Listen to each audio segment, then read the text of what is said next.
Dramily.com, unlimited drama series. The sweat was still dripping from my forehead when I pulled into my driveway at 11:30 that Thursday night. My running shoes squelched against the wet pavement as I walked toward the front door of our modest two-story house in Millfield, Pennsylvania.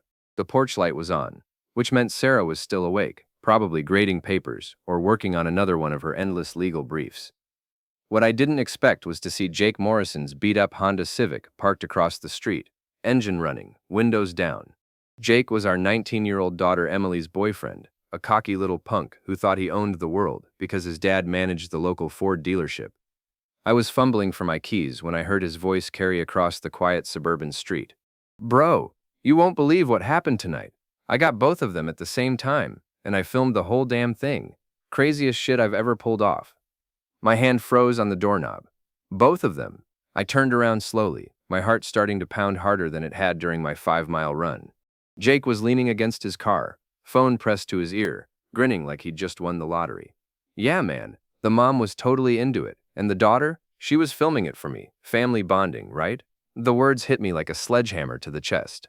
I dropped my keys and walked across the street, my vision tunneling. Jake saw me coming and tried to end his call, but I was already there. "Give me the phone," I said, my voice deadly quiet. "Hey, Mr. Patterson, give me the goddamn phone, Jake." He looked at my face and handed it over without another word. I hung up on whoever he'd been talking to and stared at him. "What did you just say about my wife and daughter?" Jake's cocky grin faltered. "Look, it's not what you think. Show me." "What? You said you filmed it. Show me." Jake's face went white. "I can't do that, man. That's private." I grabbed him by his shirt collar and slammed him against his car. At 42, I still had the muscle memory from my boxing days, and Jake was just a skinny kid who thought he was tougher than he was. I said, "Show me." With shaking hands, Jake pulled out his phone and scrolled through his videos. What I saw made my stomach turn inside out. There was my wife Sarah, 39 years old, successful attorney, mother of my child, naked in our bedroom, with some guy I'd never seen before. And there was Emily, my little girl, holding the camera and laughing. I handed the phone back to Jake and walked to his car.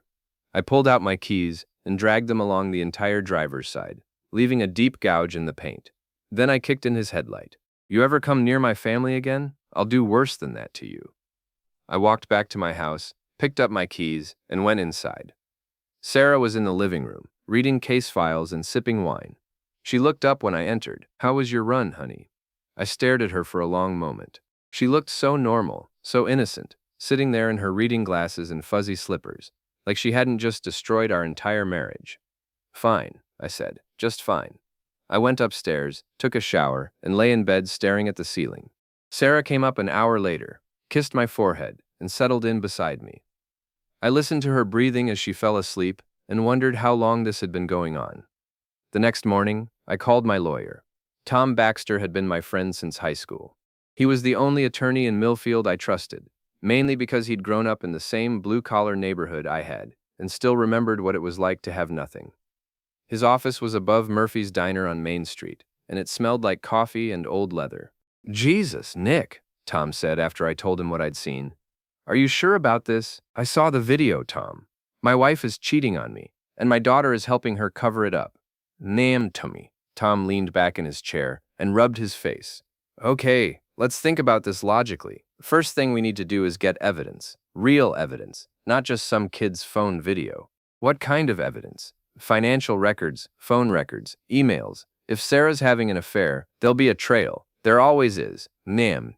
I spent the next week playing detective in my own home. Sarah was a creature of habit. She left for work at 7:30 every morning and usually didn't get home until 6. Emily was away at college most of the time, only coming home on weekends. See, I started with Sarah's laptop. She wasn't particularly tech-savvy, and her password was Emily's birthday. It took me less than 10 minutes to find what I was looking for.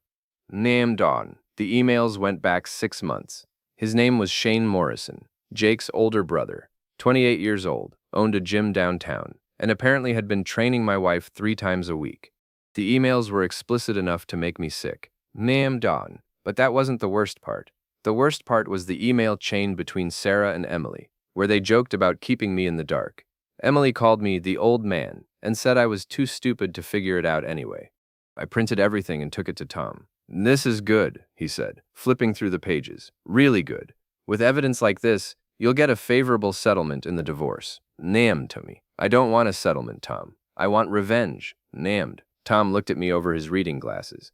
"Nick, I understand you're angry, but they humiliated me, Tom. My own wife and daughter. They made me look like a fool in front of the whole town." "What are you thinking?" I smiled, and Tom later told me it was the most frightening expression he'd ever seen on my face. "I'm thinking it's time they learned what real humiliation feels like." That afternoon, I went to Shane Morrison's gym. It was one of those trendy CrossFit places with motivational posters on the walls and techno music blasting from speakers. Shane was easy to spot, tall, muscular, with the kind of artificial tan that screamed insecurity. I walked up to him while he was spotting someone on the bench press. "Shane Morrison?" "Mm-hmm." He looked at me with mild curiosity. "Yeah, that's me. You looking to join?" "I'm Nick Patterson, Sarah's husband." The color drained from his face. The guy he was spotting had to rack the weight himself. "Look, man, I don't know what you think." I held up one of the printed emails. "Dear Shane, I can't wait to feel you inside me again. Nick is working late tonight, so come over around 8. Love, Sarah." Shane glanced around the gym nervously. Several people were starting to stare. "We should talk about this somewhere private," he said. "Why? Ashamed of something? Please, just, you know what I'm ashamed of, Shane?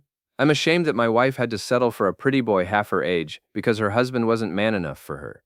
Shane's face flushed red. "Hey, watch your mouth. Or what? You'll kick my ass? In front of all your customers?"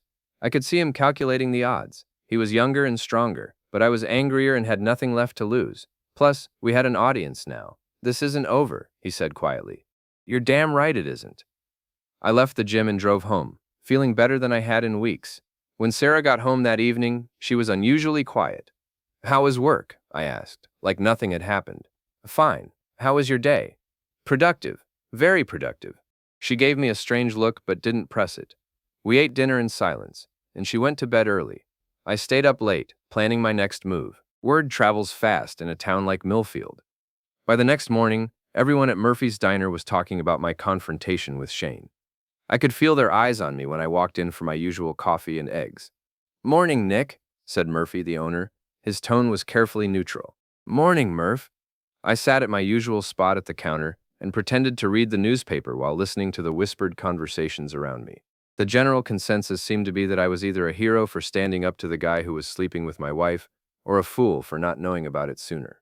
Mrs. Delaney, our neighbor, was holding court at a corner booth. "I always knew something was going on," she was saying. "All those late nights Sarah claimed she was working, and that Morrison boy's car parked on their street at all hours." "Poor Nick," someone else said. "Last to know, as usual." I finished my breakfast and left without saying goodbye to anyone. The pity in their voices was worse than their gossip. At the auto shop I owned with my partner Dave Collins, things were just as awkward. Dave had been my best friend for 15 years, but when I walked into the garage that morning, he couldn't meet my eyes. "We need to talk," he said. We went into the office and closed the door. "Nick, I heard about what happened at the gym yesterday." News travels fast. "Look, man, I don't know how to say this, but I think you should know, people are talking. Let them talk. It's not just about Sarah and that Morrison kid. People are saying you've lost it, that you're becoming dangerous." I laughed, but it didn't sound like my laugh. "Dangerous? For confronting the guy who's screwing my wife? You threatened him in front of a dozen witnesses. Shane's been telling people you're stalking him." "Stalking him?" "He says you've been following him around town, showing up at his gym, harassing his customers." "I went there once, Dave." "I'm just telling you what people are saying." I could see the doubt in Dave's eyes. My oldest friend was starting to believe I was losing my mind. "Whose side are you on here, Dave?" "There are no sides, Nick. I'm trying to help you." "Are you?" "Because it sounds like you're telling me to shut up and take it." "That's not what I'm saying." "Then what are you saying?" Dave was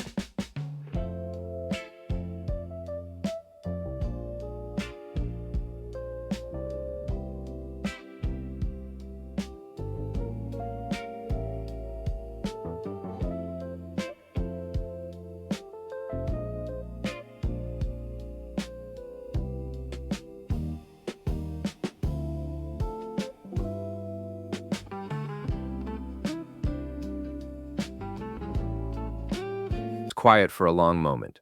Maybe you should talk to someone, a counselor or something. I stood up and walked to the door. Thanks for the advice. Nick, wait! But I was already gone. That evening, I decided to pay a visit to my daughter. Emily was staying in a dorm at the community college 20 minutes away. I didn't call ahead. I found her in the common room, studying with a group of friends. When she saw me, her face went white. Dad, what are you doing here? We need to talk. Her friends sensed the tension and made excuses to leave. When we were alone, Emily crossed her arms and glared at me. If this is about Jake, it's about you helping your mother cheat on me. Emily's defiant expression faltered for just a moment. I don't know what you're talking about. I pulled out my phone and showed her a screenshot of one of her emails to Sarah. Emily read it, and her shoulders sagged. Dad, it's not what you think. Really? Because it looks like you and your mother have been laughing at me behind my back for months. We weren't laughing at you. Then what would you call it? Emily was quiet for a long moment. When she finally spoke, her voice was barely above a whisper. Mom was unhappy, Dad. She has been for years. So that gives her the right to cheat? No, and it gives you the right to help her? I was trying to protect her. From what? From me? Emily looked up at me with tears in her eyes. From herself. She was going to leave you anyway, Dad. At least this way, she had someone to go to. The words hit me like a physical blow. She was going to leave me? She's been talking about it for 2 years. Ever since you lost your temper at Christmas and threw that plate. I remembered that night. I'd been drinking, and Sarah had made some comment about my weight. I'd gotten angry and thrown my dinner plate at the wall. It wasn't my finest moment, but I'd apologized the next day. That was one time, Emily. It wasn't just that. It was everything. The way you talk to her. The way you dismiss her opinions. The way you act like she's lucky to have you. You do, Dad, all the time, and I'm tired of watching it. I stared at my daughter and realized I didn't recognize her anymore. When had she become a stranger? So you decided to help her humiliate me instead. We never meant for you to find out like this. How did you mean for me to find out? Emily wiped her eyes. Mom was going to tell you after the holidays. Well, congratulations. You saved her the trouble. I turned to leave, but Emily called after me. Dad, wait. We can fix this. Mom still loves you. I looked back at her. No, she doesn't, and apparently neither do you. I left her crying in the common room and drove home through the dark Pennsylvania countryside, feeling more alone than I'd ever felt in my life. The next few weeks were a blur of lawyers, private investigators, and sleepless nights. Tom Baxter had been right about the paper trail. Sarah hadn't been nearly as careful as she thought. Her credit card records showed dozens of charges at expensive restaurants and hotels, always on the same days she claimed to be working late. But the smoking gun came from an unexpected source.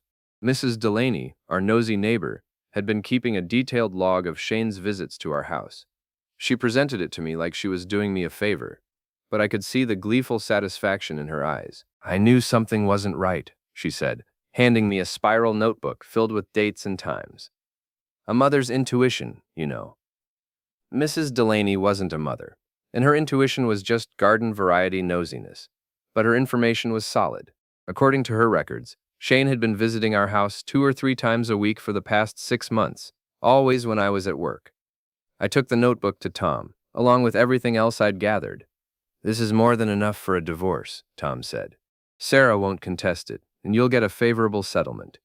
I told you, I don't want a settlement. I want justice. Nick, revenge isn't justice. It is when the system fails you.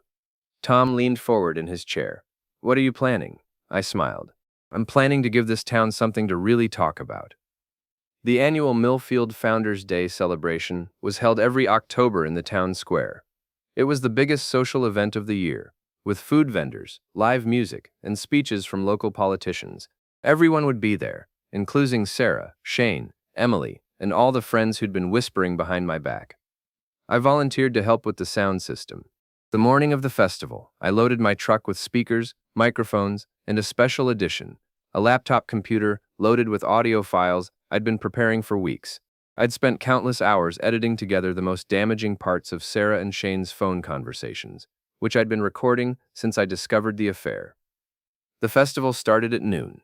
By 2 o'clock, the town square was packed with families enjoying the unseasonably warm October weather. I spotted Sarah near the bandstand, talking to her law firm colleagues and laughing like she didn't have a care in the world. Shane was by the beer tent, surrounded by his gym buddies and basking in their attention. Emily was there too, standing with her college friends and pointedly ignoring me when I waved. At 3 o'clock, Mayor Davidson took the stage to give his annual speech about Millfield's proud history and bright future. I waited until he was finished. Then I made my move. "Ladies and gentlemen," I said into the microphone, "before we continue with today's festivities, I'd like to share something with all of you." Duh? The crowd turned to look at me with mild curiosity.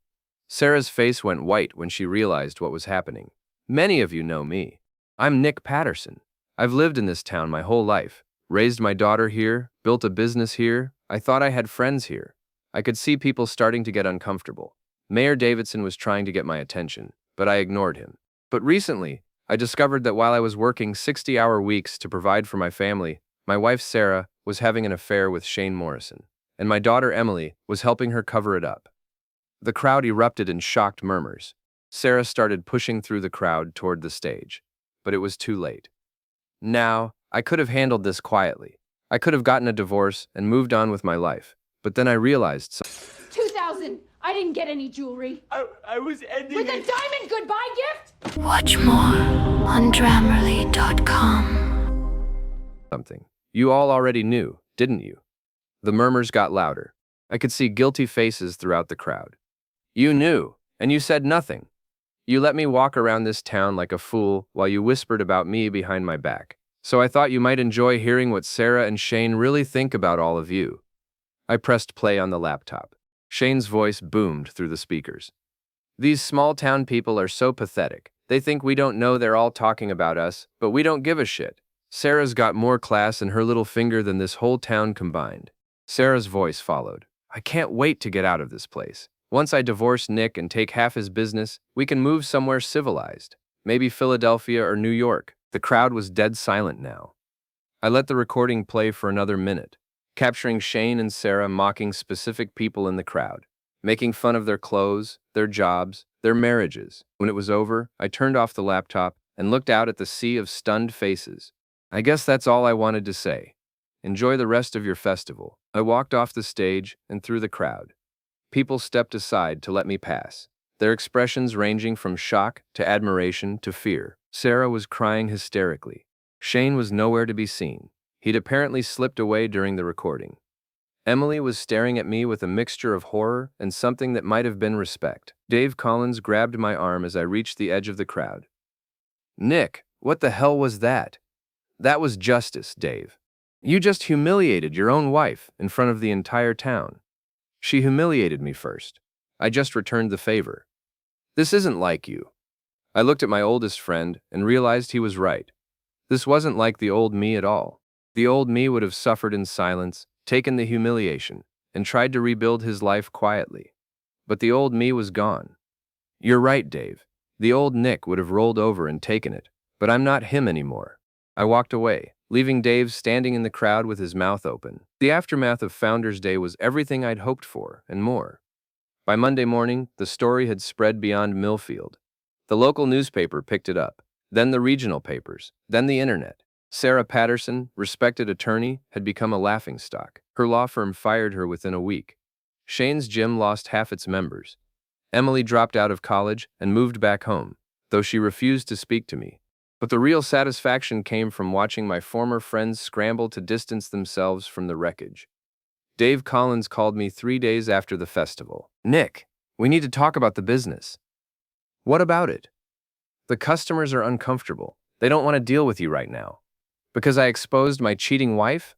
"Because you're acting crazy. That stunt you pulled at the festival. People are scared of you." "Good. Good. Nick, you're destroying everything you've built." "Everything I built was already destroyed, Dave. I'm just making sure everyone knows it. I think we should dissolve the partnership." I'd been expecting this. Dave was a good mechanic, but he'd never had the stomach for conflict. "Fine. Buy me out." "I can't afford to buy you out. You know that." "Then I'll buy you out." "With what money?" "Sarah's going to take half of everything in the divorce." I laughed. "Actually, she's not." "What do you mean?" "I mean, I've been planning this for months, Dave. Every asset, every account, every piece of property, it's all been moved or protected. Sarah's going to walk away with exactly what she deserves. Nothing." Dave was quiet for a long moment. "Jesus, Nick, what have you become?" I've become someone who doesn't get taken advantage of anymore. This isn't justice. This is revenge. What's the difference? Dave hung up without answering. The divorce proceedings were a bloodbath. Sarah's new lawyer. She'd had to hire someone from out of town after her reputation was destroyed. Tried every trick in the book, but Tom Baxter was ready for all of them. The recordings I'd played at the festival were just the tip of the iceberg. I had months of evidence showing Sarah's infidelity, her plans to defraud me in the divorce, and her complete contempt for our marriage. Your Honor, Sarah's lawyer argued, my client may have made some mistakes, but she's entitled to half the marital assets under Pennsylvania law. Not when those assets were obtained through fraud, Tom replied. Mrs. Patterson used marital funds to support her affair, lied to her husband about her whereabouts, and conspired to hide assets in preparation for divorce. She's forfeited any claim to an equitable distribution. The judge, a stern woman in her 60s who clearly had no patience for adultery, agreed. Sarah got the house, which was mortgaged to the hilt, and her car. Everything else stayed with me. After the final hearing, Sarah cornered me in the courthouse parking lot. I hope you're happy, she said, her eyes red with tears. I'm getting there. You've destroyed my life, Nick. Was it worth it? You destroyed your own life, Sarah. I just made sure everyone knew about it. What about Emily? You've destroyed her life too. For the first time since this whole thing started, I felt a flicker of doubt. Emily was collateral damage in my war against Sarah, and despite everything, she was still my daughter. Emily made her choice. She's 19 years old. She doesn't know what she's doing. She knew enough to help you cheat on me. Sarah's face crumpled. I never meant for it to happen like this. How did you mean for it to happen? I was going to tell you, after the holidays. I was going to ask for a divorce and take half my business. I deserved half. I supported your dreams for 20 years. By cheating on me? By staying married to a man who stopped loving me years ago? The words hit me harder than I expected. I never stopped loving you. Yes, you did. You just didn't notice. Sarah walked away, and I stood alone in the parking lot, wondering if she was right. 6 months after the divorce was finalized, I was technically richer than I'd ever been, but I'd never felt poorer. The auto shop was thriving. My reputation as the guy who'd publicly destroyed his cheating wife had actually brought in customers from neighboring towns who respected what they saw as righteous anger. But I was alone. Dave had moved to Pittsburgh and started working for a dealership there. Emily had transferred to a college in California and only called on holidays, and even then our conversations were strained. Most of my old friends had chosen sides during the divorce, and those who chose mine did so out of fear rather than loyalty. The house felt like a mausoleum. Every room held memories of the life I'd destroyed, along with Sarah's. I'd won the war, but the victory felt hollow. I was having these thoughts on a cold February evening when someone knocked on my front door. I opened it to find Shane Morrison standing on my porch, looking like he'd aged 10 years in the past few months. What do you want, Shane? To talk. We have nothing to talk about. 5 minutes, please. Against my better judgment, I let him in. He looked around the living room, the same room where he'd been sleeping with my wife, and shook his head. You got what you wanted, he said. Did I? Sarah's working as a paralegal in Scranton for $12 an hour. The gym went under last month. My brother Jake won't even talk to me anymore. Good. Shane sat down without being invited. You know what the funny thing is? I actually respected you. Funny way of showing it. When I was a kid, I used to watch your fights at the Civic Center. You were my hero. I remembered Shane as a scrawny teenager who hung around the gym, trying to get the older fighters to notice him. I'd given him pointers a few times, back when I still thought I might make something of boxing. That was a long time ago. Sarah told me you'd given up. That you'd stopped caring about anything except work and beer and feeling sorry for yourself. And you believed her. I wanted to believe her. It made it easier to justify what we were doing. Shane looked up at me with something that might have been regret. But she was wrong, wasn't she? You didn't give up. You just changed. Into what? Into someone who wins. We sat in silence for a few minutes. Finally, Shane stood up. I'm leaving town tomorrow, moving to Florida, starting over. I wanted to apologize before I left. For sleeping with my wife. For underestimating you.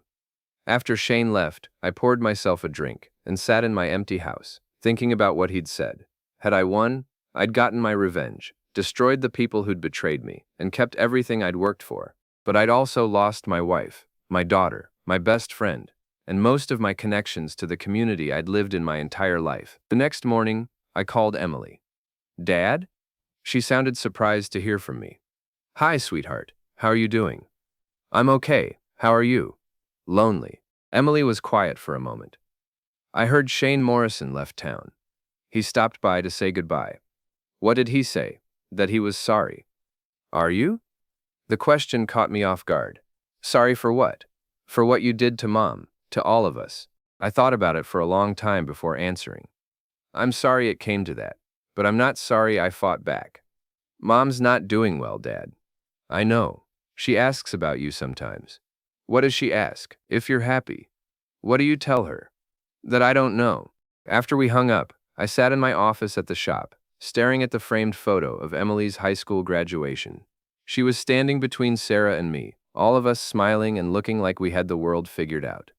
That was 3 years ago. It might as well have been a lifetime. Tom Baxter stopped by that afternoon with some paperwork to sign. "You look like hell," he said. "Thanks for the pep talk." "I'm serious, Nick. When's the last time you slept or ate a real meal?" "I'm fine." "No, you're not. You're a man who got everything he wanted and realized it wasn't what he needed." Tom sat down across from my desk. "You want some advice?" "Not particularly." "Sell the shop. Move somewhere new. Start over. This is my home. This is your battlefield. There's a difference." I looked around the office, the same office where Dave and I had planned our future, where we'd celebrated our first profitable year, where I'd made the decision to destroy my marriage rather than let it destroy me. "Maybe you're right." "Of course I'm right. I'm a lawyer." That evening, I drove to the cemetery where my parents were buried. I hadn't been there since the funeral, but I felt like I needed to talk to someone who'd known me before I became the villain in everyone else's story. I sat on the bench next to their headstone and watched the sun set over the Pennsylvania hills. "I don't know if I did the right thing," I said out loud, feeling foolish but continuing anyway. "I mean, I won, but it doesn't feel like winning." The wind picked up, rustling the leaves on the oak tree above their grave. Sarah was probably right. I did stop loving her, or at least I stopped showing it. But that doesn't excuse what she did, does it? A car drove by on the road below, its headlights cutting through the gathering darkness. Emily thinks I'm a monster now. Maybe I am. Maybe that's what it takes to survive when everyone you trust betrays you. I sat there until the cemetery closed, talking to my dead parents and trying to figure out how I'd become someone I didn't recognize. Spring came early to Millfield that year. By March, the trees were budding and the town square was green again. I decided to take Tom's advice and put the shop up for sale. Several potential buyers had looked at it, including a chain that wanted to turn it into a quick lube place. I was cleaning out my desk when I found the letter. It was from Emily, postmarked 2 weeks earlier. I'd been so busy with the sale that I'd forgotten to check my mail. "Dad, I've been thinking a lot about what happened, and I need to tell you something. I was wrong to help Mom with the affair, but you were wrong too. Not for fighting back, but for how you fought back. You didn't just hurt Mom and Shane. You hurt everyone who cared about you. Dave Collins called me last week. He misses you, but he's afraid of you now. Mrs. Delaney asks about you every time she sees me in town, but you haven't spoken to her since the divorce. You turned yourself into someone people fear instead of someone they respect. And the worst part is, I think you're proud of it. I'm coming home for spring break next week. I hope we can talk. Love, Emily." I read the letter 3 times, then put it in my pocket and finished cleaning out the desk. Emily arrived on a Tuesday afternoon, driving a used Honda that I didn't recognize. She looked older, more serious, like the past year had aged her beyond her 20 years. "Hi, Dad." "Hi, sweetheart." We hugged awkwardly, and I realized how much I'd missed her. "The house looks different," she said, looking around the living room. "I got rid of some things." What I didn't tell her was that I'd gotten rid of everything that reminded me of Sarah. The furniture, the pictures, the decorations. The house looked like a showroom now, clean and impersonal. "I heard you're selling the shop. Tom thinks I should start over somewhere new. What do you think?" "Nick, Tom's probably right." Emily sat down on the couch, one of the few pieces of furniture I'd kept. "Dad, I need to tell you something about Mom." "Emily, I don't want to. She tried to kill herself." The words hit me like a physical blow. I sat down heavily in my chair. "When?" "Last month. She took a bunch of pills. Her neighbor found her and called an ambulance. I felt like I couldn't breathe." "Is she okay?" "Physically, yes. Mentally, she's in therapy. She's been staying with her sister in Scranton. Why didn't you tell me? Because I was afraid of how you'd react.